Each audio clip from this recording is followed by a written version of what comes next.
vista.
Con soluciones médicas mediante alta tecnología y con efectividad en sus resultados, protegiendo la inversión de nuestros clientes.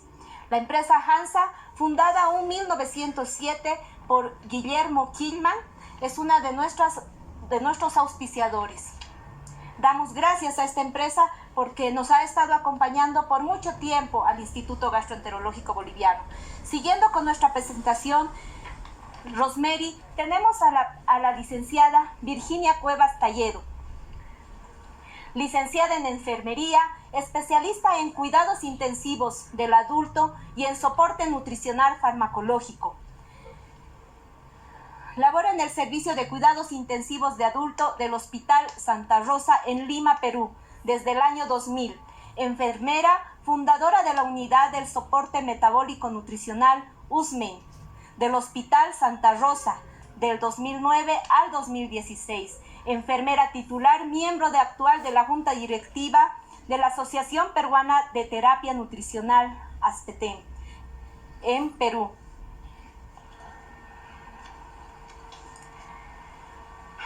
También enfermera, miembro de la actual Junta de la Directiva Internacional Nursing, de la Red Internacional de Enfermería, con el cargo de secretaria de publicación de redes sociales. Y además también es enfermera, conferencionista nacional e internacional. Hoy tenemos el grato placer de presentarla a la licenciada Virginia Cuevas Talledo, representante de Perú. Agradecerle a la licenciada Cueva por la amplia participación en este primer congreso que se está llevando a cabo aquí en el instituto. Ella nos estará acompañando con el tema Administración y Monitorización de la Nutrición Enteral y Parenteral en Pacientes Críticos. Licenciada Talledo, tenga usted muy buenas tardes. La estamos escuchando con mucha expectativa por todo lo que nos vaya a compartir. Bienvenida sea al curso. Muchísimas gracias, estoy muy emocionada, muy agradecida por esta invitación. Para mí es un honor estar con ustedes compartiendo conocimientos y experiencias en relación a la terapia nutricional en el paciente crítico adulto. Espero que la ponencia que he preparado sea de satisfacción completa de todos ustedes y bueno, al final las dudas o inquietudes o alguna una consulta o una experiencia vivida por ustedes que de alguna manera tenga dudas, que les haya quedado dudas en el manejo de la terapia nutricional, me la pueden hacer al final de la ponencia. Estaré solícita para poder responder a todas las preguntas. No sé si ahora puedo compartir mi presentación.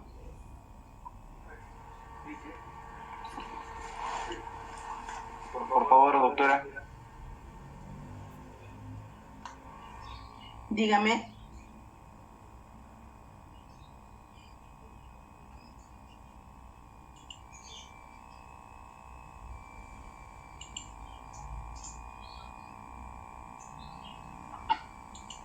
pantalla. Compartamos la pantalla, licenciada, por favor.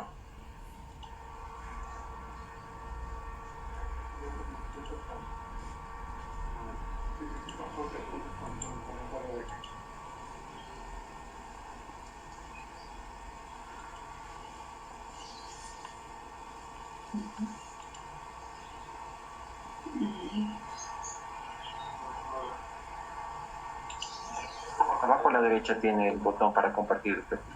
Dice presentar ahora. Ahora, dicen. Ya, de ahí tiene 3 opciones.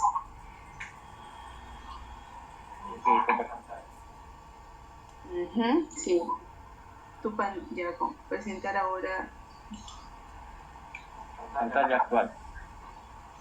Ya.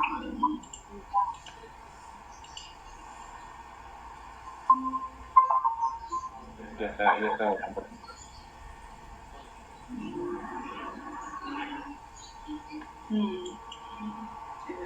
Entiendo.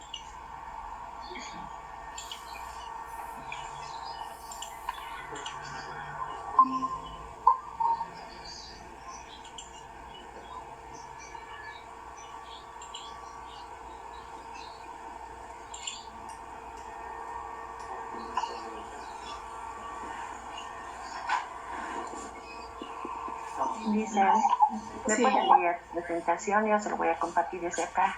Ya. Envíeme, ¿A tu correo? envíemelo, ¿viste? ¿A su correo?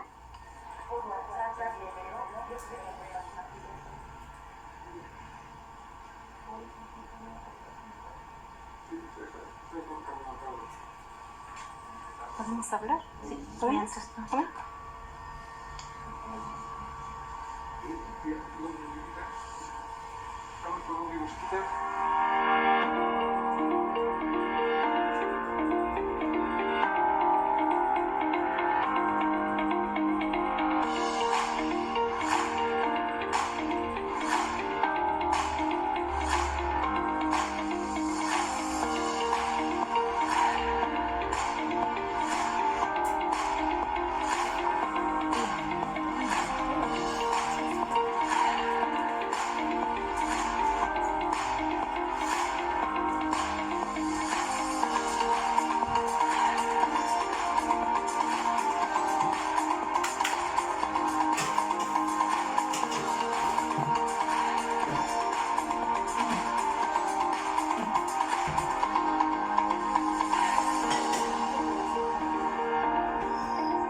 ¿no? Sí, doctora, espera un momentito, por favor.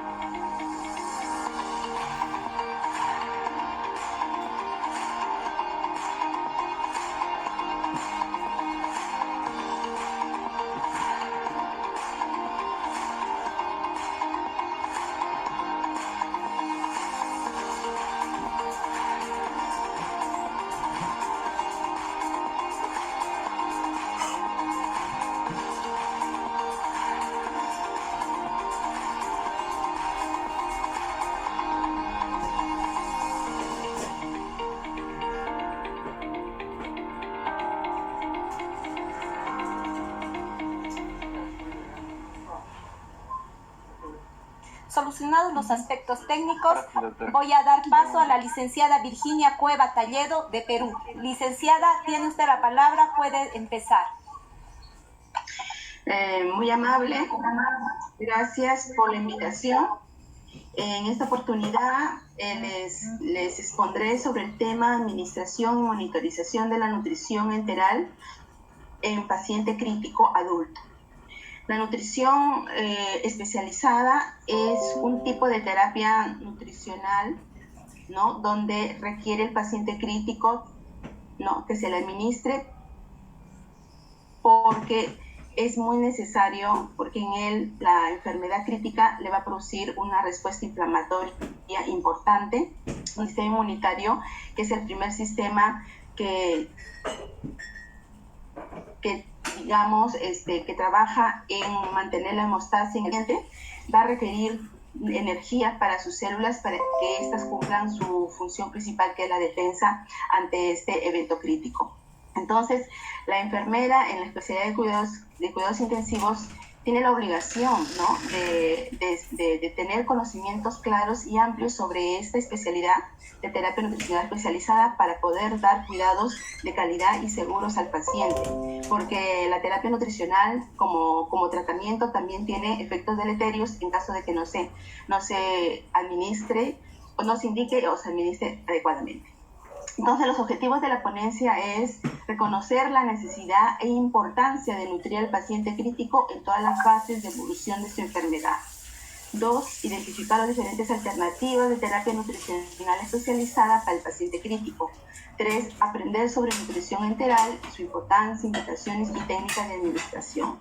Aprender o realimentarse de conocimientos sobre nutrición parenteral en cuanto a importancia, indicaciones y técnicas de administración. Y 5, enfatizar sobre las estrategias de seguridad para el éxito de la terapia nutricional especializada. Siguiente, por favor. Entonces, como ya les estaba diciendo como introducción, la terapia nutricional especializada es una de las primeras prioridades en el manejo del paciente crítico.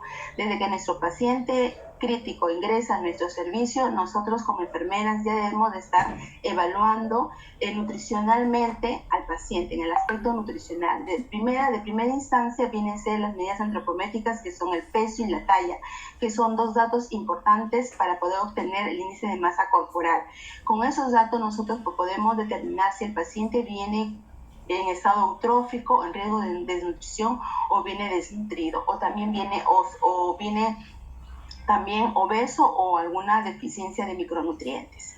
Entonces, es muy importante primero el tamizaje de estos pacientes para nosotros determinar en qué estado nutricional se encuentra, y de acuerdo a ese estado nutricional nosotros ya podemos dar los cuidados respectivos para la terapia nutricional que le corresponda. Siguiente. Entonces, la terapia nutricional especializada es parte de todo el contexto de atención de los cuidados de enfermería al paciente crítico. No es algo separado o al final.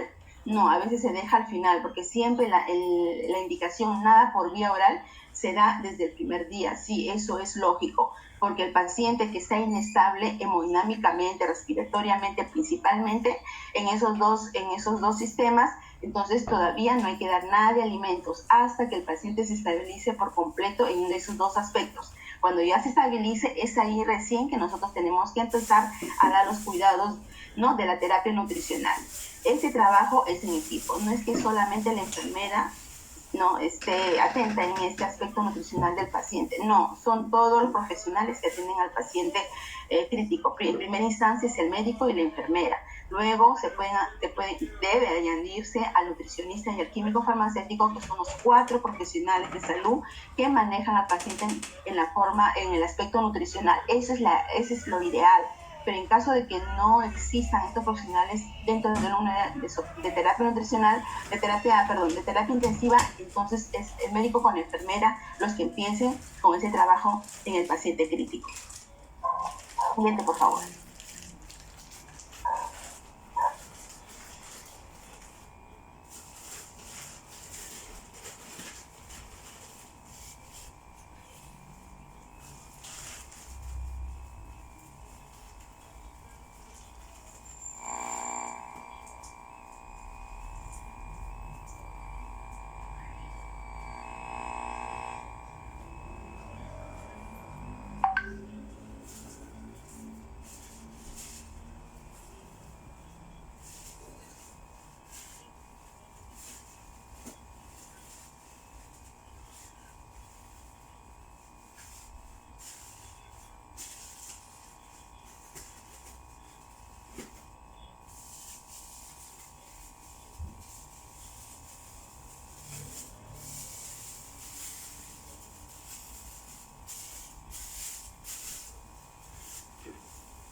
Ese es un misericordia. Está ya vuelto. Por favor, la diapositiva, las siguientes.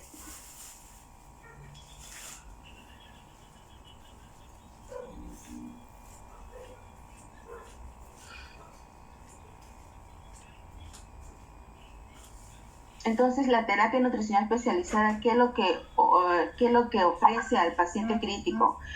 Ofrece macronutrientes y micronutrientes especializados. ¿Por qué digo especializados? Porque son fármacos nutricionales, no es una comida convencional, porque el paciente crítico no va a comer como desearíamos que debe comer, ¿no? Al mínimo 60% de toda su dieta indicada, ¿no? De acuerdo a su estado clínico, pero no lo va a hacer ni por vía oral. No lo va a hacer.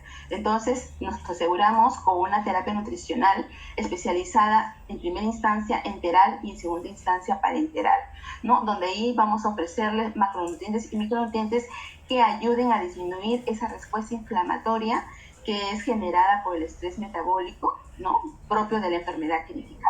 Por favor, la siguiente diapositiva para ir avanzando. Entonces, la terapia nutricional, ¿no? Tanto enteral como parenteral, es su objetivo: ofrecer energía a las células de los diferentes órganos vitales del organismo para que realicen sus funciones básicas y puedan disminuir el daño, ¿no? Que ocasiona la enfermedad crítica, ¿no? Este daño es primero en el foco donde se originó la enfermedad crítica, y si esta no es controlada puede generalizarse por todo el cuerpo y hacer disfunción multiorgánica. La siguiente diapositiva, por favor.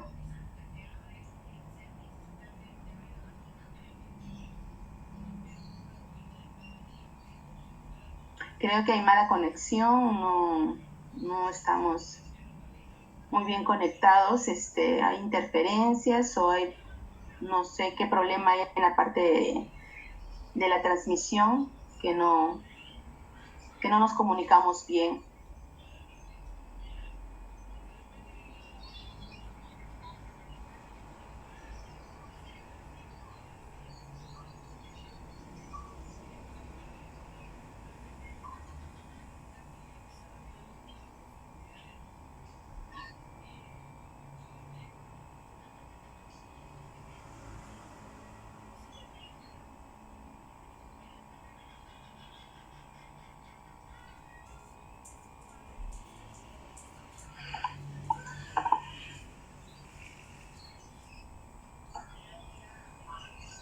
Esperemos que esto se regularice. Vamos a esperar a Paula que me diga. Estoy esperando que pasen las diapositivas.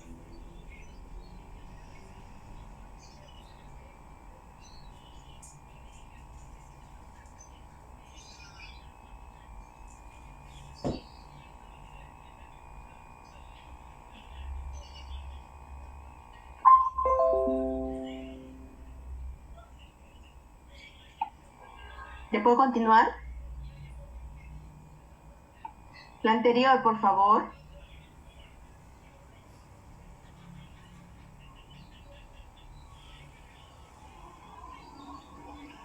Ya.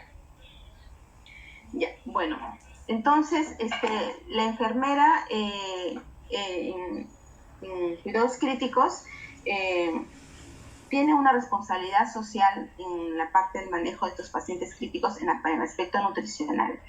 La nutrición en sus diferentes formas, ya sea convencional o sea especializada, es un derecho propio de los pacientes, es un derecho ganado, es un derecho internacional que tienen los pacientes, ¿no? Entonces, porque se ha visto desde ya, desde el siglo pasado, desde las décadas desde 60, ¿no? De 1960 a más, donde ya en esa época que se descubrió la nutrición parenteral, ya se veía un gran porcentaje de pacientes que se desnutren dentro de un hospital, ¿no? Dentro de una institución de salud.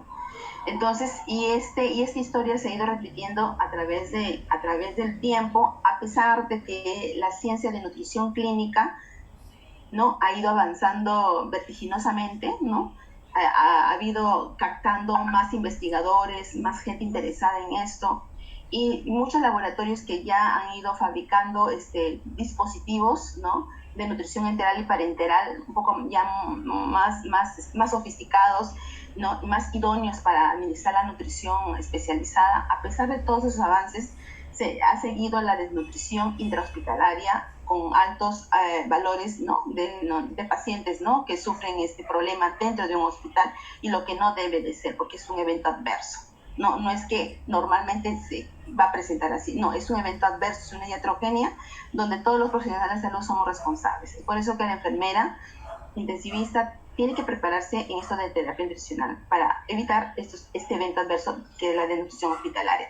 Ahora, el paciente crítico se va a nutrir dentro de un área de UCI, pero hay un rango aceptable hasta donde puede nutrirse. No puede nutrirse llegando en estado eutrófico, o sea, un peso normal, ¿no? O una nutrición normal, y que salga con una desnutrición severa, o que haya muerto por una infección producida por una desnutrición, ¿no? O cogida o desarrollada dentro de una UCI. Entonces, han habido organismos internacionales científicos que se dedican a esto del estudio de la terapia nutricional, en este caso la Federación Latinoamericana de Terapia Nutricional y Nutrición Clínica, FELAMPE, ¿no? que reunió a todos sus miembros, ¿no? De diferentes países, e hicieron la declaración de Cancún en el año 2008, donde ahí determinaron todas las normas, ¿no? Y todas las recomendaciones y todos los algoritmos para el manejo de los pacientes en todas las especialidades, no solamente en terapia intensiva. Entonces ahí se declaró ¿no? del derecho de la nutrición en los hospitales. Siguiente, por favor. Eso fue en el 2008. A pesar de que pasó el tiempo y nomás hace 2 años, en el 2019, en mayo, la cifra de desnutrición dentro del hospital se mantenía 40, 50, hasta 55%. Entonces es una cifra bastante alta, a pesar de la evolución de esta ciencia de la nutrición clínica, tener ya profesionales más preparados en esta especialidad. A pesar de eso, se mantiene alta la desnutrición intrahospitalaria. Entonces, en la declaración de Cartagena, nuevamente se hace énfasis en estos principios que tiene de nutrición ofrecida al paciente, ¿no? En sus diferentes niveles de atención. Es por eso de que nosotros debemos de prepararnos ¿no? En forma personal o a nivel institucional, pedir a nuestra institución que se nos prepare en la parte de terapia nutricional. Es obligación nuestra. Así como manejamos la parte hemodinámica, cardiorrespiratoria, de hepática, renal, ¿no? Cardíaca, ¿no? Diferentes órganos principales del organismo para el manejo de estos pacientes. Igual nosotros tenemos que prepararnos en la parte de terapia nutricional especializada para pacientes críticos. Siguiente, por favor. Siguiente. Entonces, la Declaración de Cartagena es un consenso que se hizo en Cartagena, Colombia, en el año 2019, con todos los presidentes de las diferentes asociaciones y sociedades de terapia nutricional a nivel principalmente de América Latina, donde nuevamente confirmaron su lucha contra la desnutrición hospitalaria. Consta de 13 principios que se basan en dar seguridad en la atención al paciente, ¿no? En las diferentes especialidades que requiere terapia nutricional. Siguiente, por favor. Entonces, la nutrición hospitalaria es una iatrogenia. No es un evento que se da, ¿no?, sin ninguna responsabilidad de un profesional de salud. Es una iatrogenia y nosotros como enfermeros estamos dentro de ese personal que es responsable de evitar ese tipo de eventos adversos en un paciente. Siguiente. Entonces, la enfermera cumple un rol muy importante dentro de la atención del paciente crítico, ¿no? Este profesional, para poder ser competente para el manejo de esta terapia nutricional en el paciente crítico, tiene que actualizar conocimientos, ¿no? Actualizar conocimiento de terapia nutricional, porque ustedes saben que el conocimiento se actualiza y ahora mucho más con el desarrollo de la globalización, de la informática, del internet. Entonces tenemos las oportunidades ahí abiertas sin ningún costo en la mayoría de veces. Entonces tenemos que de participar en diferentes eventos, y ahora la mayoría son gratuitos, ¿no?, de terapia nutricional, y aprovechar esos momentos para poder actualizar nuestros conocimientos. Tenemos que entrenarnos, o sea, aparte del conocimiento, entrenar dentro del manejo, cuando yo cuido al paciente crítico, ¿no? Y poder nosotros en este entrenamiento, ¿qué significa? Preparar protocolos, preparar guías actualizadas, basadas en las recientes recomendaciones de las instituciones científicas internacionales, como ESPEN, ASPEN, PELAMPE, ¿no? Y en diferentes países hay sociedades y asociaciones de terapia nutricional que también preparan sus propias guías, y esas guías nosotros saberlas y seleccionar los mejores cuidados para nuestros pacientes y aplicarlos, ¿no? Y evaluar esas experiencias, esa aplicación del conocimiento, y ahí así retroalimentar y cada día mejorar a nuestro personal en cuanto a este conocimiento y entrenamiento, ¿no? La parte de bioética, ¿no? El manejo de la terapia nutricional del paciente va encaminada con la bioética, definitivamente, ¿no?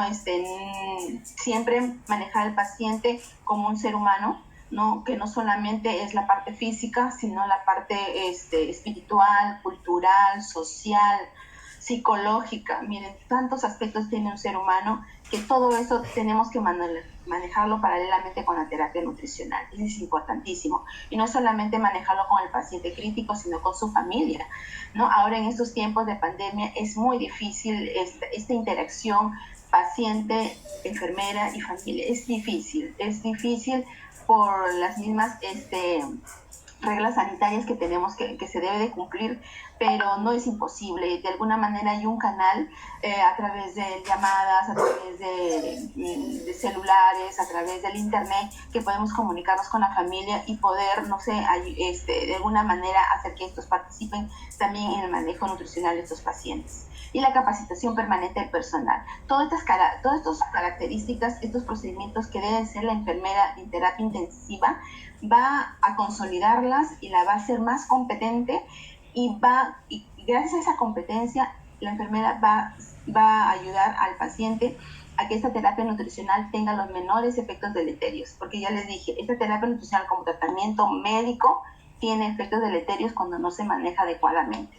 Entonces, las competencias nos van a permitir disminuir esos efectos deleterios de la atención que se le ofrece al paciente para darle terapia nutricional. Siguiente. Entonces es muy importante la capacitación. Entonces la nutrición en cuidados críticos tiene ciertas características y estas características están basadas en las competencias del profesional que lo maneja, tanto médico como enfermera. También en el manejo nutricional del paciente debe intervenir el nutricionista, que es importantísimo. El nutricionista y el químico farmacéutico son 4 profesionales que idealmente deben de manejar la parte nutricional de los pacientes críticos. Y esos 4 profesionales deben de formar la unidad de terapia nutricional de un hospital. O si no se puede, dentro de la UCI se puede formar un comité especializado, ¿no? y experto en manejo de paciente con nutrición especializada. Es responsabilidad de la jefatura de enfermería, del área de intensivos, en este caso, porque no solamente, como le dije, no solamente terapia nutricional se da en pacientes críticos, se da en otro tipo de pacientes, neonatos, geriátricos, oncológicos, de cirugía, de emergencia, ¿no? De neonatología, o sea, es amplia el trabajo de la enfermera en terapia nutricional. Pero en cuidados críticos es importante escoger el nutriente correcto. Para eso el médico tiene que estar preparado, porque quien indica el nutriente es el médico, con la nutricionista, ¿no? Entonces son los 2 profesionales. Y la enfermera también está dentro de ese equipo. Entonces, porque ella va a dar los datos importantes, cómo está evolucionando el paciente, y de acuerdo a eso, los datos básicos de la antropometría que le ha obtenido la enfermera en el ingreso del paciente, va a ayudar a que esos profesionales puedan determinar cuáles son sus necesidades nutricionales del paciente, el tiempo correcto, el paciente correcto, la intensidad correcta y todo eso va a llegar a un resultado correcto. Entonces se requiere de un equipo de profesionales capacitados, competentes en el manejo de nutrición clínica en pacientes críticos. El siguiente. Entonces vean ustedes, en esta foto tenemos a un paciente crítico ya estabilizado, ¿no? Pero miren el equipamiento, todos los fármacos, ¿no? Todo lo que se le ha hecho al paciente para mantenerlo estable, ¿no? Está multiinvadido, tiene sondas, tiene catéteres, tiene equipos especializados como monitor multifuncional, el ventilador mecánico, tiene catéter venoso central, sonda vesical, sonda nasogástrica, línea arterial, ¿no? Invadido para su manejo, ¿no? Entonces, este paciente es un paciente crítico caracterizado porque la respuesta inflamatoria que desarrolla por la enfermedad crítica hace que el paciente se edematice, ¿no? Pues el edema puede ser por varias causas, una de ellas por pérdida de proteínas, ¿no? ¿Por qué pérdida de proteínas? Porque el paciente entra a un hipercatabolismo, ¿no? O sea, es decir, cuando el paciente no se le ofrece los nutrientes que necesita por su gasto energético por la enfermedad, entonces lo que le falta el organismo como mecanismo de defensa lo va a sacar de sus reservas. Entonces el paciente se va desgastando en proteínas, que es a nivel de músculos, ¿no? Y se va adelgazando, ¿no? Pero la primera manifestación es el edema. Siguiente, por favor. Entonces, este estrés metabólico que sufre primero el paciente se puede convertir en un hipermetabolismo. Y ese hipermetabolismo, si no es frenado, y los nutrientes enterales y parenterales sirven para disminuir esa inflamación o frenar ese estrés metabólico. Si no se puede frenar ese hipermetabolismo, se puede convertir en un hipercatabolismo, que es una etapa muy crítica en el aspecto nutricional del paciente crítico, donde se consume todas las reservas proteicas que están que están acumuladas en el músculo estriado y en el músculo visceral de algunos órganos, ¿no? Entonces, la nutrición especializada evita ese hipercatabolismo, pero si se da adecuadamente. Siguiente, por favor.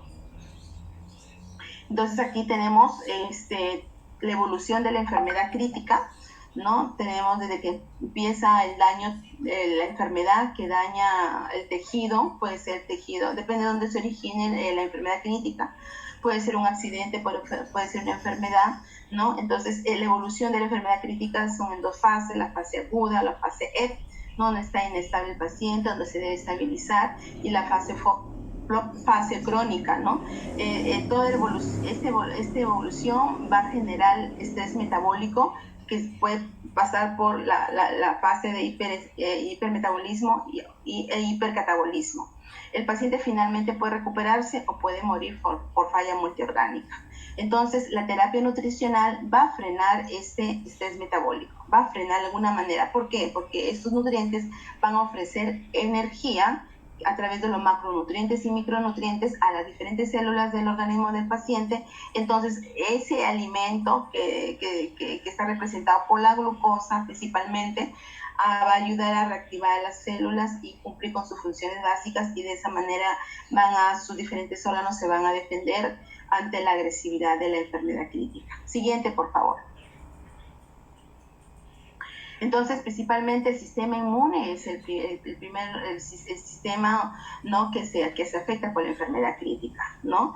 Entonces va a desarrollar un proceso inflamatorio. Este proceso inflamatorio puede ser leve, moderado a severo, ¿no? Entonces, a medida de que se aplique el tratamiento, ¿no?, con diferentes drogas, más la terapia nutricional, va a ayudar a que el proceso inflamatorio disminuya. Al disminuir, el sistema inmunitario de alguna manera se va a sentir, digamos, fortalecido con estos nutrientes para hacer frente a la enfermedad crítica.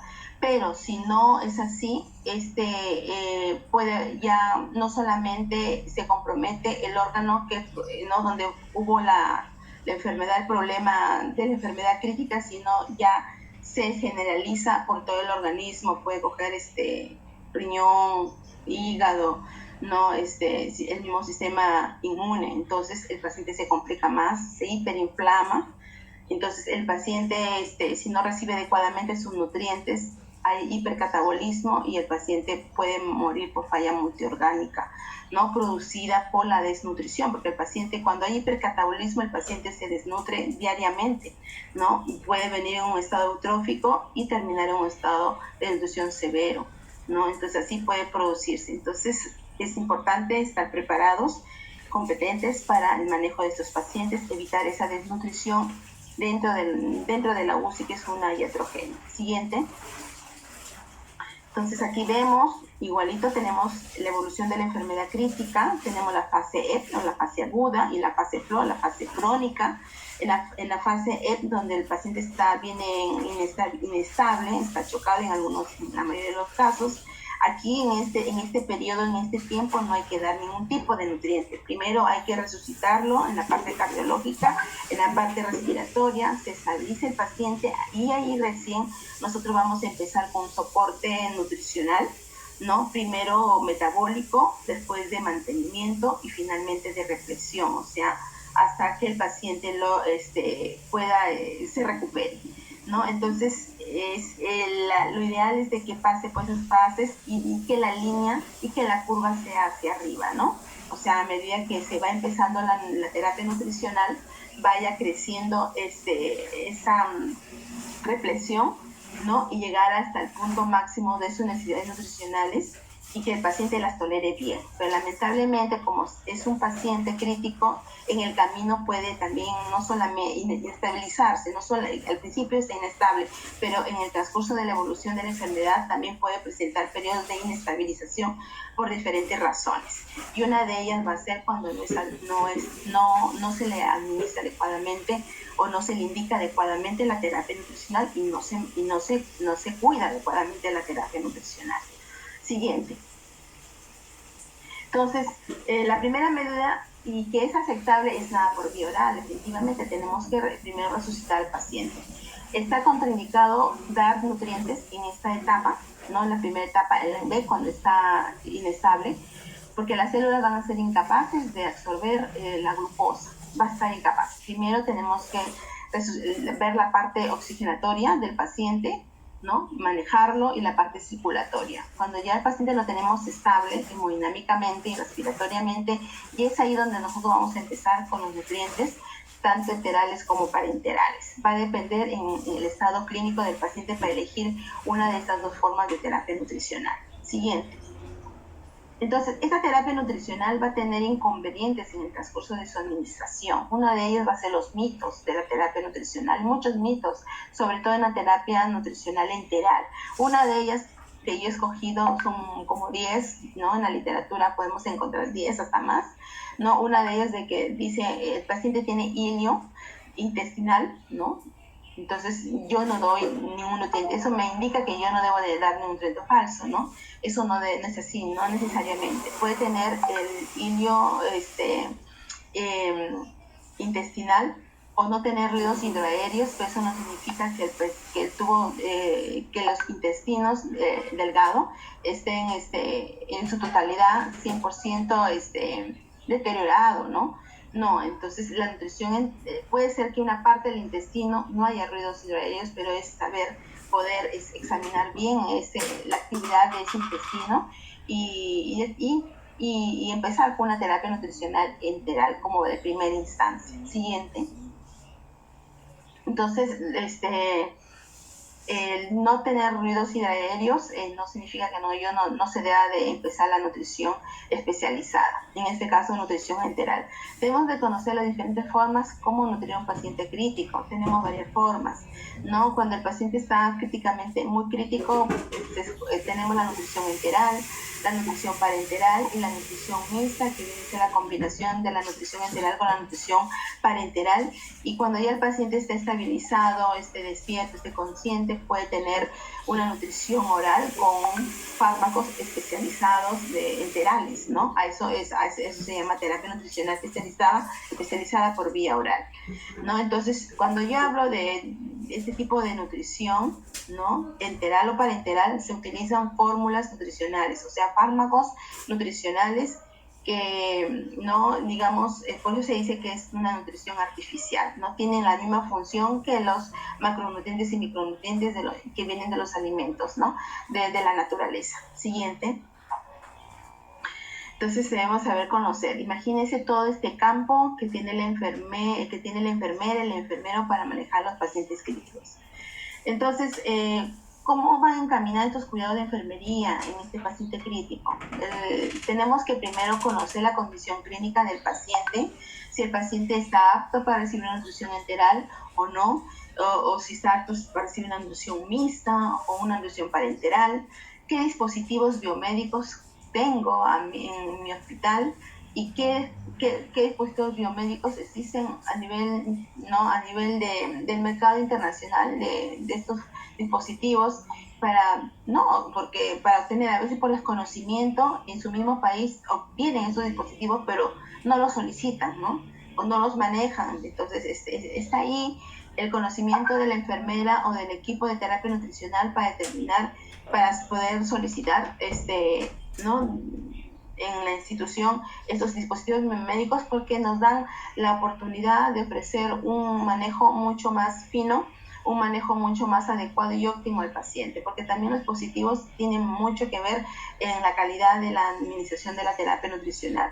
Luego, la administración de la nutrición enteral, los cuidados, ¿no? En relación al trabajo de enfermería, es en cuanto a la monitorización y los cuidados que debemos de ofrecer a este paciente, no solamente la nutrición enteral, sino parenteral, y la monitorización, ¿no? La administración y la monitorización de esta terapia nutricional. Todos estos cuidados van encaminados a identificar tempranamente las complicaciones propias de la terapia nutricional, porque la terapia nutricional como tratamiento tiene complicaciones, digamos, que se originan, ¿no? En el paciente, pero es ahí que con la monitorización nosotros podemos ya darnos cuenta si es que se están desarrollando para de alguna manera contrarrestar esas complicaciones, porque sí, también hay cuidados para que estas no evolucionen y le afecten negativamente al paciente. Siguiente. Entonces, estas complicaciones de la terapia nutricional, tanto enteral como parenteral, pueden ser complicaciones mecánicas. En la enteral, por ejemplo, a través de las ondas enterales; en la nutrición parenteral, a través de los catéteres venosos centrales o periféricos, ¿no? En la nutrición enteral tenemos complicaciones gastrointestinales. Tanto en la enteral como la parenteral están las complicaciones infecciosas, que son estas las que complican al paciente crítico, ¿no? Y a veces no nos damos cuenta que son esos los que han deteriorado más al paciente. Tenemos complicaciones metabólicas que se da tanto en la nutrición enteral como parenteral, principalmente las hiperglicemias, ¿no? Las hiperglicemias. Y también hay eventos de hipoglicemias en el paciente que recibe nutrición parenteral principalmente y está con manejo de insulina por vía subcutánea o por vía endovenosa. También hay complicaciones de carencias de diferentes micronutrientes principalmente y también se están considerando las complicaciones psicológicas, ¿no? En el paciente crítico que ya va teniendo conciencia ¿no? de su estado y ¿no? se va a sentir afectado de alguna manera por la presencia de catéteres, tanto endovenosos como enterales, ¿no? Para este tipo de tratamiento, y eso le va a afectar dependiendo, ¿no? de cómo se encuentra en el estado emocional. Entonces ahí tenemos todas las complicaciones de la terapia nutricional, y es que estos cuidados de enfermería no solamente consisten en administrar la terapia nutricional, sino están encaminados a determinar tempranamente estas complicaciones y también poder cuidar para disminuir el impacto de estas complicaciones en el paciente crítico, que sin lugar a dudas es un impacto negativo. Siguiente. Entonces, como le decía Paula le decía que el tema este tema es muy grande para una hora. Entonces, así al menos he querido enfatizar la importancia de la terapia nutricional y cómo afecta al paciente crítico y cuál es la responsabilidad de nosotros en el manejo, en conocer más de esta especialidad, ¿no? Y poder nosotros hacer el cambio respectivo en nuestras unidades, ¿no? En nuestros servicios de terapia intensiva, ¿no? No necesito ser jefa de servicio para hacer un cambio importante en mi servicio. Puedo yo ir con mi proyecto, hablar con mi jefa y en forma de reunión, ¿no? Con todo el equipo, y yo con todo mi sustento con las nuevas recomendaciones, yo puedo generar nuevos cuidados dirigidos al manejo del paciente con nutrición especializada, ¿no? Eso es lo que se quiere. La intención de esta ponencia, de esta intervención mía, es de que despertar, motivarlas y mejorar eso. Y no solamente se crea de que eso es un tema de médico o de nutricionista, y que no solamente nosotros administramos como cualquier otro medicamento, no. Tenemos que estar preparados, tenemos que tener nuestras competencias estructuradas, nuestras competencias bien definidas y actualizadas en relación a las últimas recomendaciones para poder actuar en el manejo de estos pacientes críticos que reciben terapia nutricional. La nutrición enteral es un tipo de nutrición que se administra a través de sondas enterales de diferentes accesos, ¿no? Que se administran nutrientes como macronutrientes y micronutrientes que están relacionados con las necesidades nutricionales del paciente. Siguiente.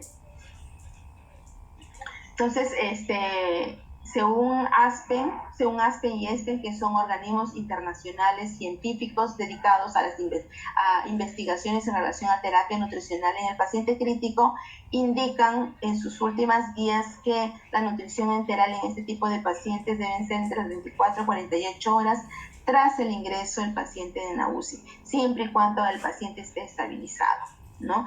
Ahora, ¿puede tener vasopresor este paciente? Puede tener vasopresores, pero no infusiones muy altas, ¿no? ¿Por qué? Porque el vasopresor, este medicamento, puede en algunas partes del organismo puede producir necrosis, principalmente en el intestino delgado, ¿no? Cuando es infundido en altas dosis.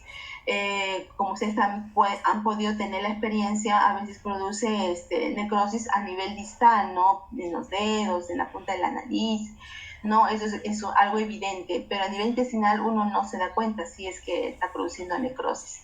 Entonces, el paciente tiene que estar estabilizado con vasopresores, con dosis dopa o beta, ¿no? Y que esté estabilizado, sí se debe empezar la nutrición enteral. ¿no? Definitivamente. Y eso puede ser cuando el paciente evoluciona favorablemente ante la resucitación que se le ha hecho, puede mejorar antes de las 24, puede estabilizarse antes de las 24 horas, ¿no? Hasta las 36 ya es un paciente que puede tener mal pronóstico, pero acá la indicación es 24 a 48 horas. Si es antes de las 24 horas y el paciente está estabilizado, hay que empezar la terapia nutricional enteral en primera instancia. Siguiente. Entonces, ¿por qué? ¿Por qué tengo que elegir la nutrición enteral? Porque es mucho más, tiene más ventajas que la nutrición parenteral. La nutrición parenteral no es mala, no es mal tratamiento, pero está específicamente indicado en determinados casos, ¿no? Es mejor que la nutrición especializada sea lo más fisiológica posible y dar en forma más fisiológica posible es a través de sondas enterales, ¿no? Entonces, primero, desde que llega mi paciente, tengo que ver si el paciente tiene el tubo gastrointestinal desde la boca hasta el, digamos, el ano, hasta el recto, en qué condiciones se encuentran, ¿no? No solamente es en la observación, sino a través de la historia clínica, la anamnesis o los datos que nos puede dar la familia si tiene algún problema a nivel de tubo gastrointestinal. Y de acuerdo a eso y con coordinación con el médico ya se determina si recibe nutrición enteral o no. Siguiente, por favor. Entonces, acá, como les decía, entre la nutrición enteral y la nutrición parenteral, la nutrición enteral tiene más efectos digamos, más favorables para el paciente crítico, ¿no? Porque es más fisiológica, tiene más efecto trófico, significa que la nutrición enteral va a estimular las vellosidades intestinales del intestino delgado y lo va a reactivar, ¿no? Ustedes saben que el intestino delgado es el segundo sistema inmune de nuestro organismo. Aparte del mismo sistema inmune que está en la sangre, tenemos el intestino delgado, ¿no? Que tiene mucho que ver en la parte de las defensas de nuestro organismo. Entonces, es prioridad de que el intestino comience a reactivarse en el paciente crítico, y eso va a ser favorable para este paciente para poder hacer frente a la enfermedad y evitar las infecciones sobreagregadas. Tiene más efectos barrera, o decir que no va a haber translocación bacteriana, ¿no? Cuando hay esta desnutrición, ¿no? Ahí ya pierde la impermeabilidad del intestino, entonces vuelve permeable, entonces todos los gérmenes que están internamente dentro del intestino y que se han comportado como huésped o la microbiota del paciente se vuelven agresivos y salen al torrente sanguíneo, y lo primero que van a afectar son los pulmones, ¿no? Es por eso que lo primero que el paciente desarrolla en la mayoría de los casos es una neumonía, ¿no? Debido a la translocación bacteriana por los gérmenes que salen del intestino, porque hay debilidad en sus paredes y hay esa permeabilidad y salen, ¿no? Entonces afectan principalmente a los pulmones, ¿ya? Aparte que la nutrición enteral es menos costosa, el paciente le ayuda a recuperar muy favorablemente, y la estancia hospitalaria es menor y por lo tanto los costos hospitalarios también son menores. Entonces la nutrición enteral no es mala, no quiero decir que es mala, sino solamente se deja para pacientes que lo necesitan, cuando la nutrición enteral no es posible. Siguiente. Entonces, las indicaciones, hay muchas indicaciones para indicar nutrición enteral. Siguiente, por favor. Hay muchas indicaciones, hay también contraindicaciones. Siguiente. También hay contraindicaciones, ¿no? Está contraindicada principalmente en peritonitis, cuando el paciente vomita en forma constante y no se puede controlar ni con los antieméticos. Pacientes que presentan fístulas entéricas de alto gasto, pacientes con hemorragia digestiva alta, con isquemia gastrointestinal, etc. Siguiente, por favor. Entonces, para administrar la nutrición enteral requiero de sondas enterales. Estas sondas enterales se colocan a través de los orificios naturales, que son nariz o boca, ¿no? Y también a través de ostomías, que son a nivel del estómago y a nivel del intestino delgado, en la segunda porción, que es en el yeyuno. Siguiente. Aquí vemos, ¿no? Tenemos la sonda nasogástrica, que es una sonda que se introduce a nivel de la nariz y va hacia el fondo del estómago. La sonda nasoduodenal, igual, la sonda se coloca a nivel de la nariz y la punta de la sonda va a quedar a nivel del duodeno, que es la primera porción del intestino delgado. Y la sonda nasoyeyunal también se coloca a través de la nariz y la punta va a quedar en la segunda porción del intestino delgado, que es en el yeyuno, pasando el ángulo de Tracy. Entonces, estas sondas también pueden tener un acceso a nivel de la boca. Ya no solamente puede ser en la nariz. Y en el paciente crítico, que va a estar sedado, relajado por muchos días, entonces es mejor que se coloque a nivel de boca para evitar la sinusitis, la rinitis en estos pacientes, es decir, para evitar las infecciones a nivel de los huesos, ¿no? De la nariz, ¿no? De la nariz principalmente. Siguiente, las ostomías, que son aberturas quirúrgicas que se hacen cuando no es posible insertar una sonda a través de los orificios naturales, ¿no? Que se hace a nivel del estómago, que son las gastrostomías. Pueden hacerse también a nivel del duodeno, que son las duodenostomías, y también a través del yeyuno, que son las yeyunostomías. Otros accesos más especializados, y sobre todo en pacientes oncológicos, son las esofagostomías, que es una ostomía que se realiza a nivel del esófago, ¿no? Eso es en caso de pacientes oncológicos sobre todo. Siguiente. Entonces aquí tenemos, por ejemplo, la sonda nasogástrica, que es la sonda de mayor uso para nutrición enteral, ¿no? Que la enfermera debe ser competente en su inserción. Entonces aquí tenemos la forma cómo medir una sonda enteral para determinar a qué altura va a quedar en el estómago, ¿no? Eso es importante porque ya colocada tenemos que hacer la marcación a nivel de la fosa nasal o a nivel de la boca, para nosotros ser una guía de que si esta sonda se desplaza o no. Siguiente. Entonces, los cuidados de enfermería en los accesos enterales, ¿no? Tenemos el monitoreo constante, ¿no? Porque también los cuidados de enfermería es a través de las sondas enterales, no solamente en la misma nutrición de enteral, sino a través de las sondas enterales. Es a través de la observación y el registro que nosotros hagamos de la observación y de los cuidados que hacemos. Siguiente. Entonces, ¿para qué monitoreamos? Monitoreamos para evitar o tratar las complicaciones inmediatas de la nutrición enteral y para evitar el déficit calórico y proteico, ¿no? Porque no solamente monitoreamos los accesos y las vías enterales, también monitoreamos la misma fórmula enteral. Vemos si el paciente la está tolerando, qué complicaciones está comenzando a tener, ¿no? También vemos si el balance entre lo que se le indica y lo que recibe el paciente es importante, ¿no? Para ver si el paciente tiene un déficit calórico proteico, porque eso, al menos si no hay nutricionista que haga ese seguimiento, entonces al menos nosotros sí podemos dejar ese dato en nuestra hoja de monitoreo, ¿no? Cuánto el paciente ha recibido en 24 horas de nutrición enteral y hacer la diferencia entre lo que se indica y lo que recibe el paciente, ¿no? Y por qué motivo no ha recibido la dosis completa. Entonces, a veces no nos damos cuenta de que el paciente cada día recibe menos de lo que se le indica. Entonces, ese es el problema de que el paciente se va desnutriendo, ¿no? Entonces la enfermera también debe estar mirando ese detalle, ¿no? Y avisar al médico tratante de que hay ese problema de déficit calórico proteico y que no está recibiendo lo que se le indica, ¿no? Siguiente. Entonces, los cuidados de enfermería y la monitorización de estos cuidados va a evitar complicaciones mecánicas de los accesos enterales y las complicaciones infecciosas que producen esos accesos enterales. Siguiente.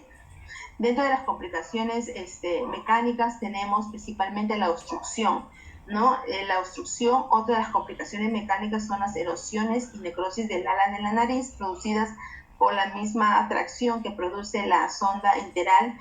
Puede producir sinusitis y otitis media, como le decía, si está por vía nasal la sonda, entonces es más fácil de que se infecte esa zona, ¿no? Y en caso del paciente crítico que está sedado, relajado, y en estos tiempos que maneja el paciente con COVID, el acceso debe ser oral de la sonda enteral, debe ser oral, aunque el paciente tenga dientes, porque es un paciente que va a estar 2 a 3 semanas sedado y relajado, en algunos casos, ¿no? Entonces, es mejor colocar en ese acceso a nivel de la boca. Otra complicación mecánica es la retirada accidental de la sonda, lesiones por decúbito, fístulas traqueoesofágicas, cuando ya tiene mucho tiempo en la sonda enteral el paciente puede producirse internamente esa fístula, hemorragia digestiva alta, puede ser que no nos hemos dado cuenta y el paciente tenga varices esofágicas y produzcamos algún tipo de hemorragia a ese nivel, el nivel del esófago. Y el mal posicionamiento también puede ser una complicación mecánica. Dentro del mal posicionamiento, aquí quisiera recalcar de que cada vez que nosotros empecemos la nutrición enteral debemos de verificar la posición de la sonda, a pesar que externamente nosotros la veamos que no se ha desplazado.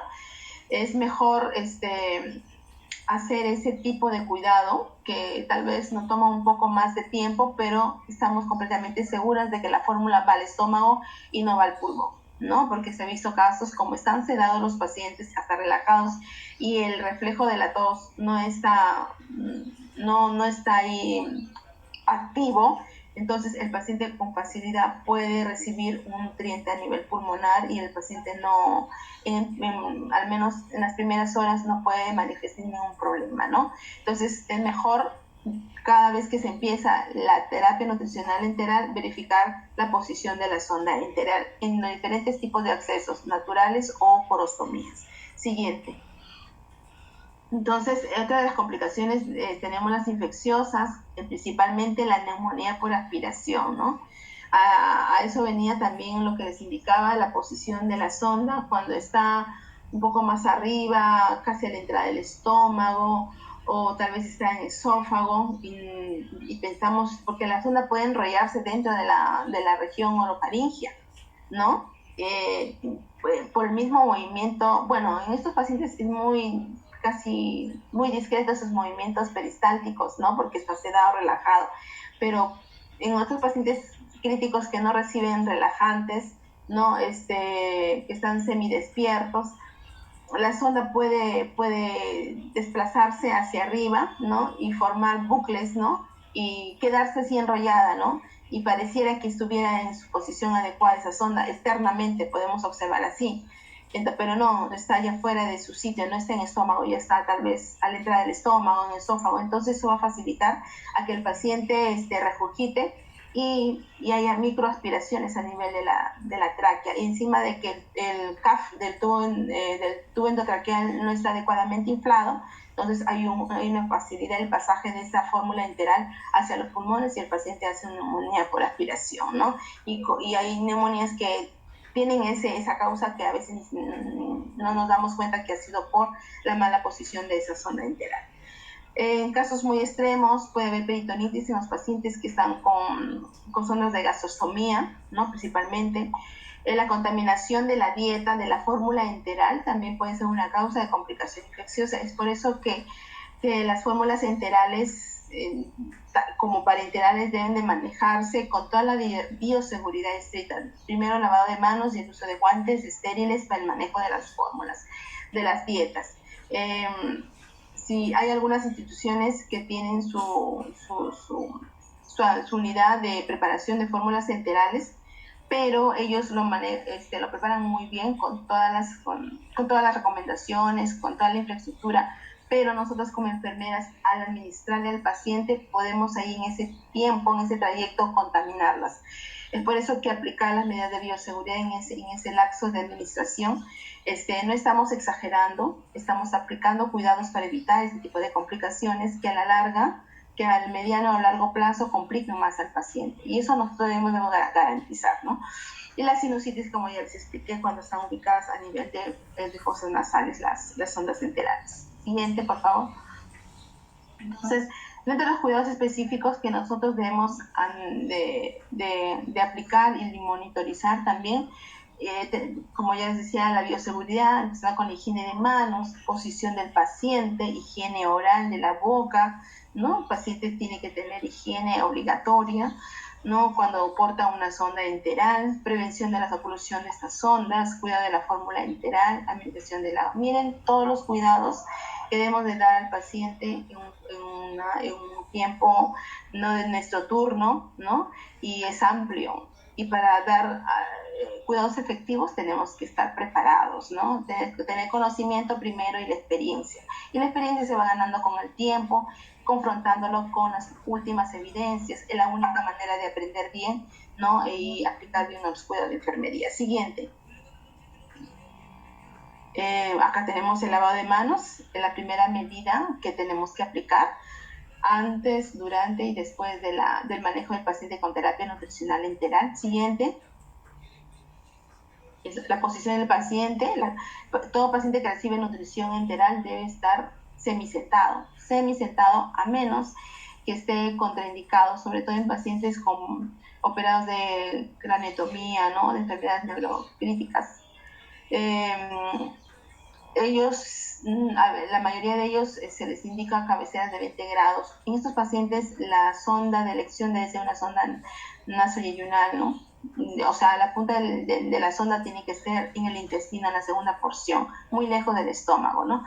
Porque si no vamos a poder elevar la cabecera, entonces este paciente, si tiene una sonda nasogástrica, tiene mayor riesgo de broncoaspiración, ¿no? Entonces, si contamos con esa sonda y si hay una enfermera experta en colocar, o de lo contrario, un gastroenterólogo también que sepa colocar estas sondas, en primera instancia debería ser colocado, ¿no? En caso de que no hay esas condiciones, no hay enfermera y no hay médico experto en colocar sondas nasoyeyunales, entonces una sonda nasogástrica, pero con toda la observación permanente, ¿no? En busca de complicaciones, en caso que no se le pueda subir la cabecera a mayor de 30 grados, ¿no? Pero lo ideal en la mayoría de pacientes críticos, lo ideal tiene que estar semisentado, mínimo a 35 grados la cabecera, para recibir nutrición enteral, ya sea en diferentes formas, por bomba, por bolos, etc. Siguiente. Ya el lavado de boca es importante, la higiene bucal. Se recomienda el cepillado previo de los dientes, ¿no? Y segundo, los enjuagatorios con gluconato de clorhexidina al 0.12%, ¿no? Bueno, en la práctica, en la experiencia que yo tengo, nosotros no hacemos cepillado porque no contamos con el equipo adecuado, porque hay un equipo especial que se puede hacer para el cepillado, pero sí hacemos limpieza con la solución, con el colutorio de gluconato de clorhexidina, ¿no? Teóricamente dice que deben hacerse cada 2, cada 4 horas, pero con estos pacientes infectados por el SARS-CoV-2, el lavado de boca se hace cada 8 horas, ¿no? Cada 8, mañana, tarde y noche, ¿no? Entonces, porque puede ser que se produzca aerosoles y nos podemos contaminar, ¿no? Pero hay que hacerlo, tenemos la indumentaria adecuada para realizar ese lavado de boca. Al menos nosotros que manejamos estos pacientes lo hacemos cada 8 horas. Siguiente. Miren, la prevención de oclusión de las sondas. Miren cómo una sonda enteral puede ocluirse, ¿no? Con la misma fórmula enteral, ¿no? Es porque la oclusión se evita con el cuidado de enfermería, que es administración de agua para lavar la sonda en todo el transcurso del día, ¿no? Y la administración del agua va a ser proporcional a lo que necesita el paciente al día, y eso se fracciona, y de tal manera de que en forma, digamos, intermitente reciba agua, y esa agua va a permitir a lavar la parte interna de las sondas, y por consiguiente no va a haber oportunidad de que se obstruyan, ¿no? No solamente se obstruyen las sondas nasogástricas, sino también las sondas nasoyeyunales, pero por una acción mecánica. Por ejemplo, aquí ustedes ven un nudo en la punta, eso por el mismo movimiento peristático del intestino que produjo ese nudo, ¿no? Entonces puede ser una oclusión mecánica, no por dieta, sino por el mismo efecto del movimiento peristático del intestino. Siguiente. acá, ¿no? Cuidado de la misma fórmula enteral con todas las medidas de bioseguridad, ¿no? Acá pues estoy mostrando una foto, evidentemente de antes de la pandemia, ¿no? Donde la indumentaria de bioseguridad no era muy estricta. El lavado de manos, sí, el uso de guantes estériles y el tapabocas, ¿no? Que era obligatorio en el manejo de estos pacientes, ¿no? Entonces nosotros, bueno, en ese entonces preparábamos las fórmulas enterales dentro de la misma unidad. Entonces, con más razón, teníamos que tener un lugar adecuado, limpio, desinfectado, ¿no? Y con toda la bioseguridad aplicada para preparar estas fórmulas enterales, ¿no? Dentro de unos receptáculos especiales idóneos para insertarlos en una bomba infusora. Siguiente, ¿no? Y la lubricación de las sondas enterales, ¿no? Con agua de forma intermitente para dos razones, ¿no? Para hidratar al paciente y a la vez para lavar la sonda, ¿no? Siguiente. Acá las sondas enterales, estas deben ser de un material idóneo, biocompatible, ¿no? Y las biocompatibles son las de material de poliuretano de silicona. Esas son las sondas enterales para nutrición enteral. Las sondas de PVC no son para administrar nutrición enteral, son para otro tipo de funciones, ¿no? O de intención, que es lavado gástrico, administración de un medicamento en forma STAT, o eliminación de gases o eliminación de líquidos, etcétera, pero es un momento y se retira. En cambio, las sondas enterales, que van a tener mayor permanencia, son las de este material, que pueden durar hasta 2 meses, bien cuidadas, 2 meses. Siguiente, por favor. Aquí están las sondas de PVC. Bueno, en mi hospital las seguimos usando, son más baratas, ¿no? Todavía no hay esa cultura de calidad en la parte de dispositivos de terapia nutricional. Falta mucho trabajo en ese sentido, y no solamente pienso que la capacitación para que todos se involucren en el tema de terapia nutricional no solamente corresponde al grupo de profesionales de la salud, ¿no? Que atienden directamente al paciente crítico, sino a los administrativos, ¿no? A los que están en logística, a los que están en economía, que deben de saber por qué se utilizan este tipo de sondas, y que es importante tenerlas en nuestra farmacia, ¿no? Esto disminuye los costos. El utilizar las sondas idóneas va a disminuir los costos, porque una sonda te va a durar un mes, ¿no? Un mes. En cambio, estas sondas teóricamente dicen que de 4 días, ¿no? De permanencia en el paciente, porque si no se endurecen, ya se forma un biofilm en el trayecto de la sonda, ¿no? Que está internamente en el cuerpo del paciente, y trae más efectos deleterios porque infecta al paciente, y más costos, ¿no? Que utilizar las sondas de biocompatibles, que no van a producir biofilm o casi nada, y por lo tanto no se va a infectar al paciente, ¿no? Entonces, al final es más barato utilizar la sonda de silicona poliuretano. Siguiente. Ya marcar la sonda cuando ya la tenemos ubicada en el estómago, o sea, ya está verificada. Es importante la marcación para que nos dé una guía si se desplaza o no la sonda hacia adentro o hacia afuera. Siguiente, es importante, ¿no? Es una forma de ver la sujeción de la ubicación de las sondas enterales a nivel nasal, ¿no? Cada vez que se cambia, se debe ser rotatorio, ¿no? Si se empieza por la fosa nasal derecha, la siguiente colocación, que es a la semana, si utilizamos las sondas de PVC, entonces la ubicación debe ser en la otra fosa nasal, porque tenemos que dejar de descansar esta fosa nasal, porque la mucosa de alguna manera puede estar inflamada, ¿no? Y en los pacientes despiertos sí se coloca a nivel nasal, porque si tienen dientes y a veces no toleran la sonda orogástrica, no la muerden, y puede pasar cosas que no queremos que pasen, y pueden producir eventos adversos. Siguiente. Entonces, no, miren las laceraciones que puede tener solamente con sujetar una sonda enteral con esparadrapo, donde el paciente muestra una reacción, ¿no?, alérgica, digamos así en este caso, y se convierta en lesiones ulceradas, ¿no? Volvemos esparadrapo. Acá este paciente ha tenido esparadrapo sobre la nariz sujetando la sonda, pero al final tuvo una alergia importante y se hizo una úlcera. Siguiente. Entonces, también debemos darnos cuenta. La tracción de las sondas enterales también puede decir lesiones a nivel de las fosas nasales. Acá vemos el enrojecimiento, ¿no?, de la tracción. Por eso hay que saber fijarlas con el esparadrapo, de tal manera que tenga no esté traccionando el orificio de la fosa nasal, no esté la sonda sin esa lesión. Siguiente. ¿No? Verificar la posición de la sonda, lo podemos hacer utilizando el residuo gástrico, ¿no? El residuo gástrico que podemos obtener y con unos reactivos. Cuando está en estómago la reacción debe ser ácida, y cuando está en intestino la reacción debe ser alcalina, ¿no? En eso, si sale ácido es porque está en estómago, si sale alcalina es porque está a nivel del intestino.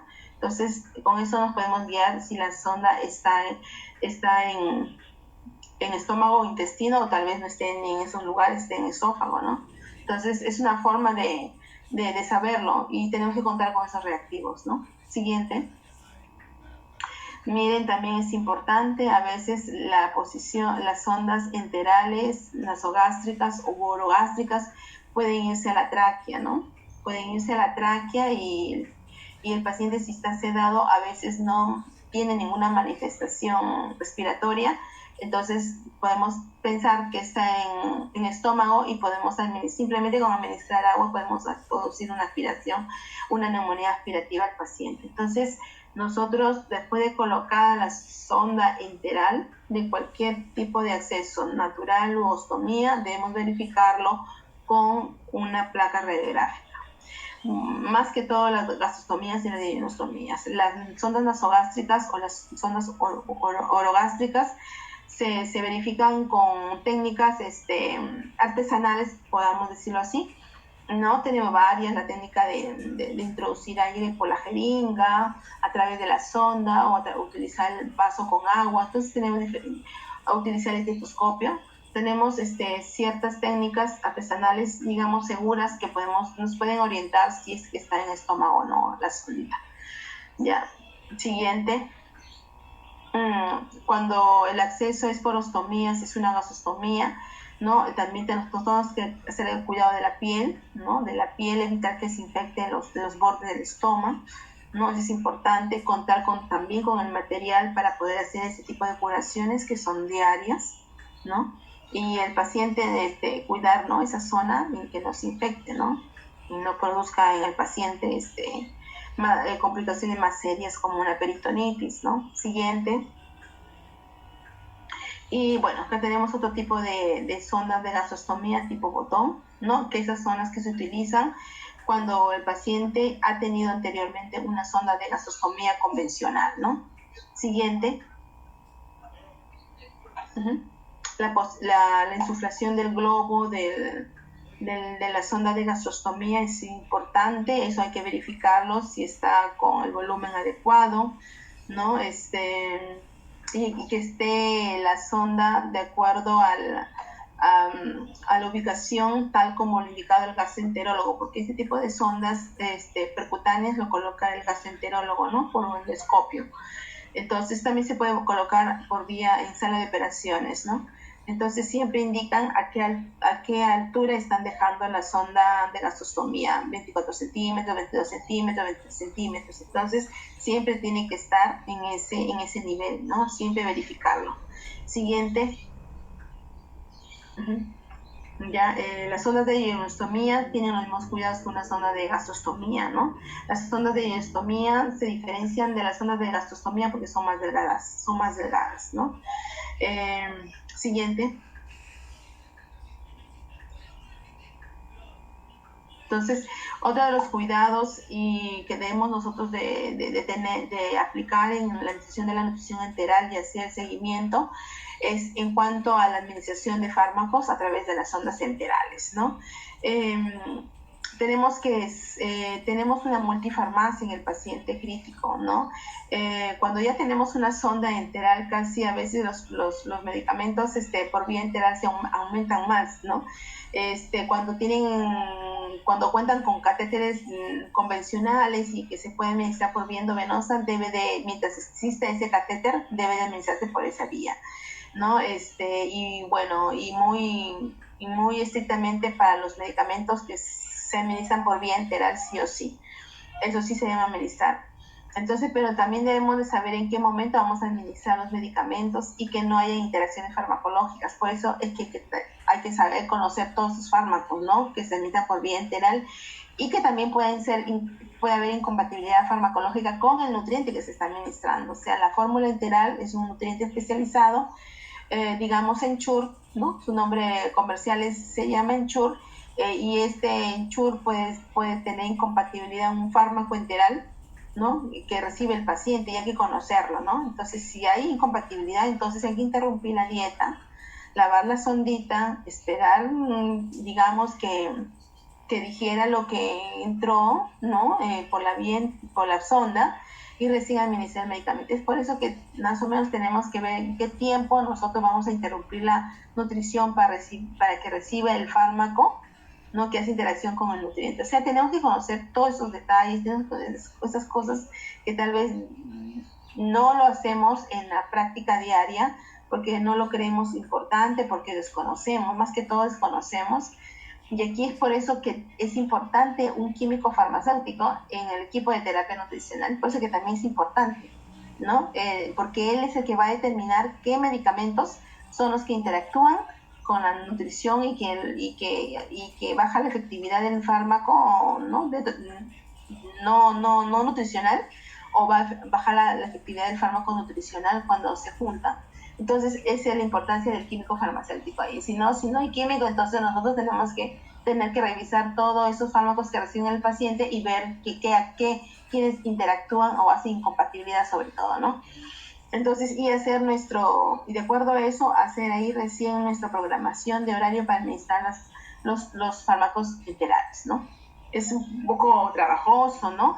Pero así es, ¿no? Para dar una adecuada calidad, una permanente calidad en nuestros cuidados, es que hay que trabajar así, no hay otra manera. Siguiente, ¿no? Dentro de estas compatibilidades, por ejemplo, la fenitoína que algunos pacientes reciben cuando tienen problemas antecedentes de epilepsia o que han convulsionado, ¿no? La fenitoína produce alteración física de la fórmula enteral, sobre todo en Ensure, ¿no? Cuando se junta con la fenitoína con el nutriente enteral, la fenitoína lo hace grumo, digamos así, ¿no? Lo hace grumo, lo endurece. Entonces eso hace que se obstruya con el tiempo, a corto tiempo, una sonda enteral, ¿no? Entonces, en ese caso, si yo voy a administrar fenitoína por vía enteral, tengo que interrumpir la dieta por 1 hora mínimo, después administrar la dosis de fenitoína y lavar y dejar reposar 1 hora. Miren todo el tiempo, prácticamente son 3 horas que se debe suspender la nutrición enteral. Es por eso que en estos casos se debe utilizar la vía endovenosa para administrar la fenitoína. No, a veces dicen, ya tienen una sonda ahí, vamos a administrar la fenitoína. No, pero si tenemos la vía endovenosa, aprovechar la vía endovenosa mientras se tenga esa vía endovenosa y reciba fenitoína, y aparte solamente la nutrición enteral ya no que solamente reciba por la sonda enteral. Entonces, si no, miren todo ese retraso que nosotros tenemos que aplicar para poder administrar la fenitoína, si es que conocemos que tiene ese problema a juntarse con la nutrición enteral. Bien, le hablo de un solo medicamento. Hay muchos medicamentos que producen interacciones farmacológicas, ¿no? Con la nutrición, ¿no? Entonces, miren el problema que hay, ¿no? Con este medicamento enteral. Siguiente, por favor, ¿no? Recomendaciones para la administración de fármacos por sonda enteral: usar formas farmacéuticas líquidas, que es mucho mejor que triturar las pastillas. Y es mejor, en vez de triturar, deben de disolver las pastillas con el agua. Hay pastillas que son fácil disolución con el agua y hay otras que no, porque sobre todo las que tienen una capa entérica, esos medicamentos solamente se disuelven a nivel con los jugos gástricos, ¿no? Por eso tiene esa capa entérica. Esas sí deben de molerse, ¿no? Y retirar esa capa que cubre el medicamento en forma de pastilla, ¿no? El omeprazol, por ejemplo, no debe, por vía enteral no debe triturarse porque son gránulos. Y el omeprazol es una dosis que actúa a través de todo 24 horas. Entonces, si nosotros trituramos ese omeprazol que viene en gránulos, entonces ya al triturarlos ya no va a funcionar como debería hacer a través de las 24 horas. Ya pierde ese mecanismo, ¿no? Ese mecanismo de acción. En ese caso, si el paciente tiene la vía endovenosa, seguir utilizando esa vía para administrar omeprazol, ¿no? Entonces, o de lo contrario, utilizar omeprazol en otra forma farmacéutica como en tabletas. En nuestra farmacia de nuestro hospital, siempre el omeprazol viene en gránulos, ¿no? Y no sirve para triturarlos, ni disolverlo, porque no se disuelven tampoco, no se disuelven, es bien difícil. Dice, no triturar de formas farmacéuticas especiales, ¿no? Los que son de liberación sostenida, como el omeprazol, cubierta entérica, como les decía, y acción retardada, etc. Administrar cada medicamento por separado. Ese también es una cosa muy difícil de hacerlo, primero por la sobrecarga de trabajo de la enfermera. Tenemos que tener todo el material, vasito para un medicamento, diferentes vasos para cada medicamento. Es bien trabajoso. Uno, cuando quiere hacer las cosas bien, tienes que hacerlo de acuerdo como te lo recomiendan las entidades científicas que ya han hecho estudios de investigación, donde ya han visto de que mejor se hace de esa manera. Y aplicarlo es bien, tiene tu tiempo. Y uno lo aplica cuando conoce bien cuáles sus efectos, cuál es la ganancia para el paciente crítico, ¿no? Para los fármacos que deben administrarse con estómago vacío, suspender el alimento 30 minutos antes y 60 minutos después, ¿no? En esta forma de cuidado, ahí también se pierde tiempo para la administración de la nutrición enteral y ver la manera cómo recuperar todo lo que se deja dar al paciente en este tiempo. Es por eso de que es importante ese balance de lo que se indica y de lo que recibe el paciente y ver cuáles son las causas por lo que no recibió el resto, lo que no recibió el paciente porque no recibió, ¿no? Y ver la manera cómo corregirlo. Siguiente, porque el paciente tiene que recibir lo que se le indica, ¿no? Si el doctor indica 1000 mililitros de volumen de un tipo de nutriente enteral, eso es lo que debe recibir el paciente en 24 horas. En el día, a veces recibe 500, otras veces recibe 800, o a veces recibe más de 1000, y eso tampoco no es bueno. La sobrenutrición también no es buena en el paciente. Tiene que recibir lo que se le indica, ¿no? Siguiente, por favor, ese es ya lo mismo. Entonces, los cuidados de las fórmulas enterales también es parte de la monitorización de enfermería, ¿no? No solamente son de los dispositivos enterales y de los accesos, sino también de las fórmulas enterales, que son los fármacos que se le administra al paciente por vía enteral a través de sondas, y cuando el paciente crítico está despierto consciente por vía oral, ¿no? Que también debe ser monitorizado por enfermería. Siguiente.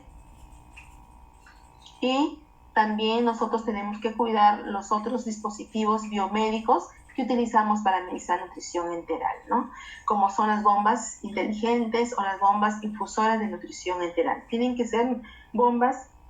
Estas bombas no sirven para administrar líquidos endovenosos, no, esas son solamente para nutrición enteral, porque el mecanismo de administración es bien semejante como al movimiento intestinal. Es por eso que son bombas especializadas para nutrición enteral. Siguiente. Entonces, miren cómo he tratado de sintetizar lo de la nutrición enteral, los cuidados, la monitorización. Entonces, yo he dado más énfasis a la nutrición enteral porque es la nutrición enteral la que con mayor frecuencia se da y la que nosotros debemos de elegir como primera instancia siempre y cuando tengamos el tubo gastrointestinal operativo al 100%, al 60% o al 50%, ¿no? Porque es la forma más fisiológica de administrar un alimento, en este caso un alimento artificial. Quería saber si puedo continuar, porque faltaría la nutrición parenteral, porque aquí me han indicado 2 temas. Bueno, la nutrición parenteral es otro tipo de terapia nutricional especializada que consiste en administrar nutrientes a través de un acceso venoso, central o periférico. Siguiente, lo haré más rapidito. Entonces, para nosotros garantizar una adecuada administración de esta mezcla parenteral, tenemos que aplicar las buenas prácticas para el uso de una nutrición parenteral. Esta es una mezcla especializada que se prepara en un ambiente especializado y el personal que lo prepara es un químico farmacéutico. Él es el personal idóneo que debe preparar estas mezclas porque es el que ha estudiado farmacología, ¿no? Entonces, es el que debe preparar estas mezclas parenterales, pero nosotros como enfermeras, enfermeros, lo administramos. Entonces, tenemos que garantizar toda esa esterilidad que se ha aplicado en la preparación de la mezcla hasta que el paciente lo reciba por vía endovenosa y durante el tiempo que lo reciba, ¿no? Entonces, tenemos que aplicar buenas prácticas para el manejo adecuado de la bolsa de nutrición parenteral. ¿Por qué? Porque la nutrición parenteral es un medicamento de alto riesgo, ¿no? Está considerado así. Entonces, trae consecuencias funestas para el paciente crítico cuando no se administra adecuadamente o cuando desde que se preparó también no se preparó adecuadamente y esta mezcla ya viene contaminada, ¿no? O contaminada o con formación de algunos elementos por las reacciones químicas entre los fármacos que lo componen, esta mezcla, y hacen efectos deleterios en el paciente que lo está recibiendo. Siguiente. Entonces, directamente. ¿Sí me dices, Paula? Bueno, entonces aquí tenemos una bolsa de nutrición parenteral 3 en 1, donde tienen los 3 macronutrientes, los lípidos, los aminoácidos y los hidratos de carbono, ¿no? Entonces, dar seguridad en la administración de la nutrición parenteral es prevenir o reducir el riesgo de infecciones asociadas a la atención en salud, es decir, evitar infecciones del torrente sanguíneo. Siguiente. Siguiente, por favor. Entonces, nosotros tenemos diferentes accesos y diferentes dispositivos para administrar la nutrición parenteral, ¿no? Tenemos los dispositivos endovenosos especializados, tanto periféricos como centrales, ¿no? Tenemos diferentes tipos de dispositivos según el tiempo de permanencia, ¿no? que es utilizado. Entonces, nosotros como enfermeras y enfermeros debemos garantizar su administración a través de la bioseguridad y a través del monitoreo de la tolerancia de la nutrición parenteral y monitoreo de los dispositivos que estamos usando para administrar la nutrición parenteral, basado en los 10 correctos en la administración de medicamentos, porque la mezcla de nutrición parenteral es un medicamento nutricional. Siguiente. Entonces, nosotros, ¿qué monitorizamos? Monitorizamos el dispositivo endovenoso, cuidamos y monitorizamos. También lo hacemos con la bolsa o contenedor donde está la mezcla de nutrición parenteral, las bombas infusoras de volumen, líneas de infusión endovenosa y tener un personal de enfermería competente, porque la educación, la capacitación permanente también debe ser responsabilidad del líder de la unidad de terapia intensiva, ¿no? Ya sea la jefa de enfermeras o la responsable del comité de terapia nutricional, ¿no? Del servicio. O puede ser la enfermera de una unidad de terapia nutricional que trabaja para todas las áreas de hospitalización, ¿no? Donde el paciente requiere terapia nutricional. Siguiente. Entonces, miren todo el proceso de preparación de una bolsa de nutrición parenteral. donde la enfermera interviene, ¿no? La enfermera interviene desde que se formula una nutrición parenteral hasta su administración, ¿no? Hay fases en que la enfermera solamente tiene responsabilidad compartida y otras fases donde su responsabilidad es al 100%. ¿No? Sus actividades que son competencia al 100% son desde que resecciona la bolsa de nutrición parenteral hasta el retiro de la terapia nutricional parenteral. Siguiente. ¿No? Que contiene una bolsa de nutrición parenteral, macronutrientes, micronutrientes, agua, oligoelementos. Puede tener otros nutrientes como glutamina, ¿no? Ya nos está indicando la insulina dentro de la bolsa de nutrición parenteral, porque hay inconveniente de que el paciente puede que se nivelen sus niveles de glucosa en sangre o haga hipoglicemia, y esta bolsa va a tenerse que retirar y botarse porque ya no va a poder recibir con insulina. Va a tener, entonces, es un inconveniente porque es un gasto tanto para la institución como para el paciente, ¿no? Y es un gasto de oportunidad de nutrirse al paciente. Siguiente. ¿No? Hay diferentes mezclas de nutrición parenteral, es importante que ustedes las sepan reconocer. Las mezclas binarias o de nutrición parenteral parcial 2 en 1, estas se caracterizan por un color así tipo amarillo que vienen a ser por las vitaminas, o pueden ser de un color transparente cuando no tienen vitaminas, ¿no? Solamente contienen micronutrientes, glucosa y aminoácidos. Y las bolsas trinarias o de nutrición parenteral 3 en 1 es cuando tienen lo que yo ya le mencioné, más lípidos. Los lípidos son los que le dan la coloración blanquecina a la mezcla, ¿no? Entonces hay mezclas que son de baja osmolaridad y hay mezclas que son de alta osmolaridad. De baja osmolaridad son las que oscilan entre 500 a 900 miliosmol. Estas pueden administrarse por vía periférica, pero va a depender mucho de la tolerancia. Hay pacientes que pueden tolerar los 500 miliosmol y hay otros pacientes que no.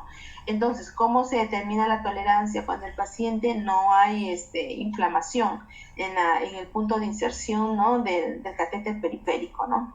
En este caso, porque se administra por vía periférica ese tipo de mezclas de baja osmolaridad. Pacientes que no toleran de 500, toleran menos de 500, esos pacientes tienen que prepararse con menos osmolaridad si se deben de administrar por vía periférica. Si no, tienen que administrarse por vía central. Siguiente, por favor.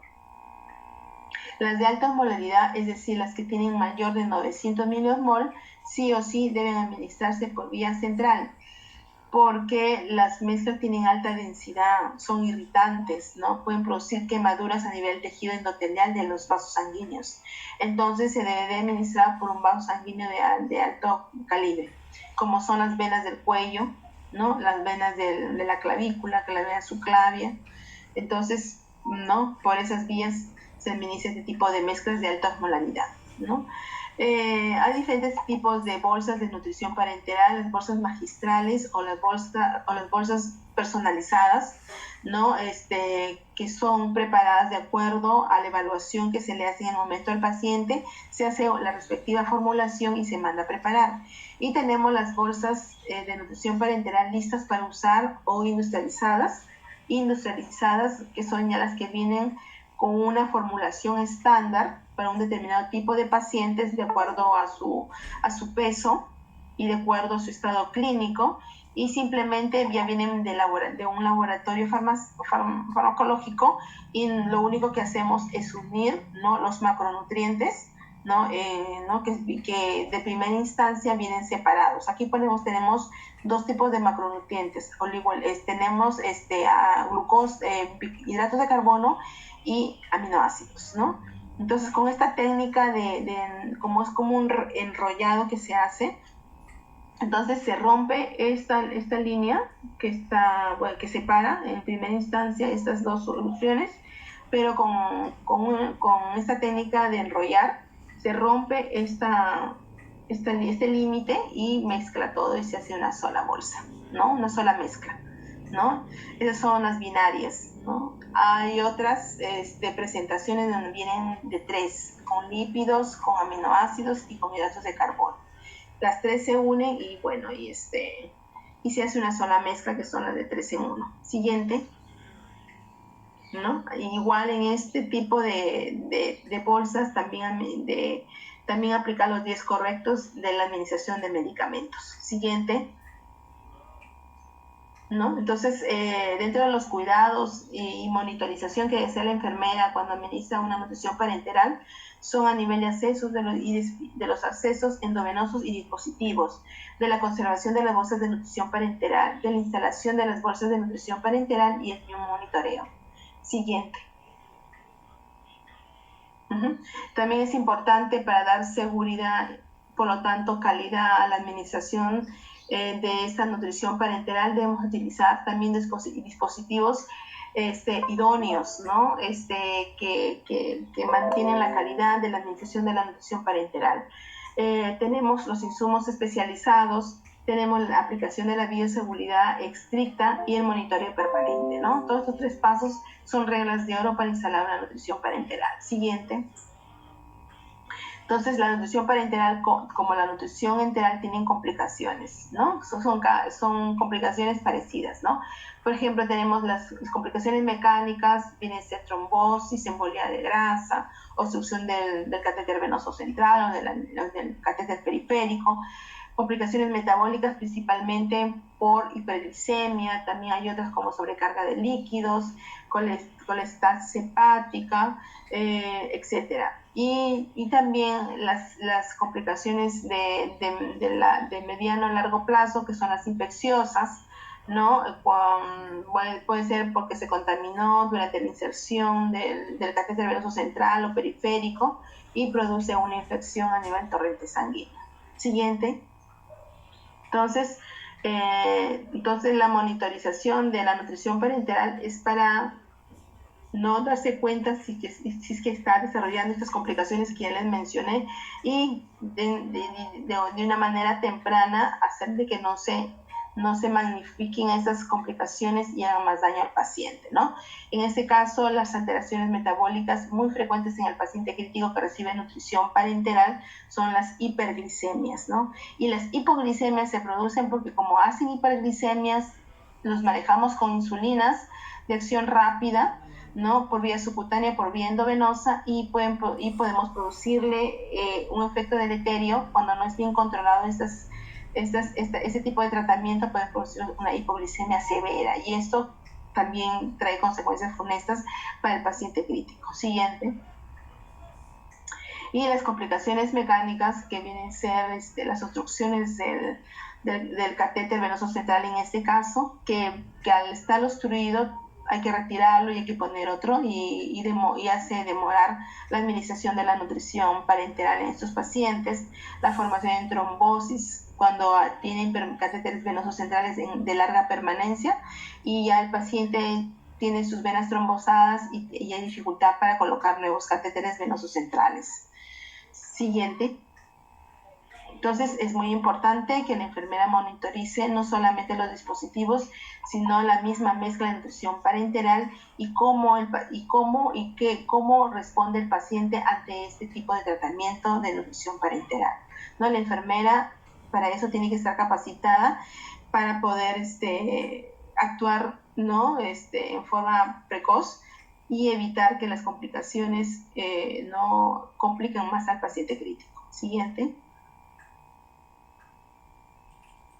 Entonces, finalmente puedo concluir y puedo enfatizar hacer reflexión de que si no puedes hacer el bien, por lo menos no hagas daño. Eso significa de que si no estás preparado, mejor no meterse en esto de cuidados y menos monitorización. Hay que estar preparados y en estos tiempos de pandemia, con mucho más razón, tenemos la obligación de prepararnos y ofrecer los mejores cuidados al paciente crítico, que en estos momentos está pasando por momentos difíciles, también nosotros, porque no podemos contaminar, pero ahí estamos nosotros, al menos en primera línea, en condiciones para atender a estos pacientes y es nuestra responsabilidad social seguir estudiando y capacitándonos.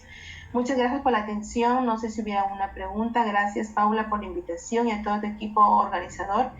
Para mí ha sido un placer y un reconocimiento hacia mi persona haberme invitado en este importante evento que han organizado. Muchas gracias. Agradecidas nosotros, licenciada, por su participación, su brillante participación, mucha información de las que tenemos que tomar en cuenta. Y bueno, sí, existe una pregunta y quisiéramos que nos comente un poquito cómo ha integrado ese comité de nutrición en su hospital y quiénes lo integran y cuánto tiempo está funcionando y cuáles son las funciones. Por favor, licenciada.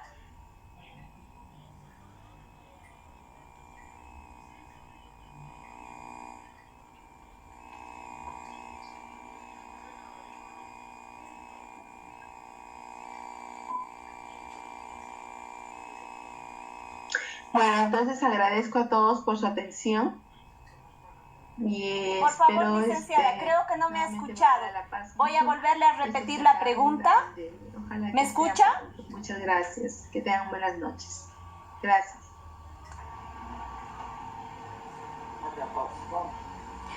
Bueno, creo que ha habido algún inconveniente. Agradecer a la licenciada y a la participación de Perú. Y bueno, pues vamos a hacer una pequeña pausa para volver y continuar con nuestro programa. Sí, Sandra, evidentemente agradecer a la licenciada Cueva por su brillante participación en este primer Congreso Internacional, con la participación con su tema Administración y Monitorización de Nutrición Parenteral Enteral en Pacientes Críticos. Muy brillante su participación, Sandra, de la licenciada Cueva desde el Perú.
la pongo acá la presentación.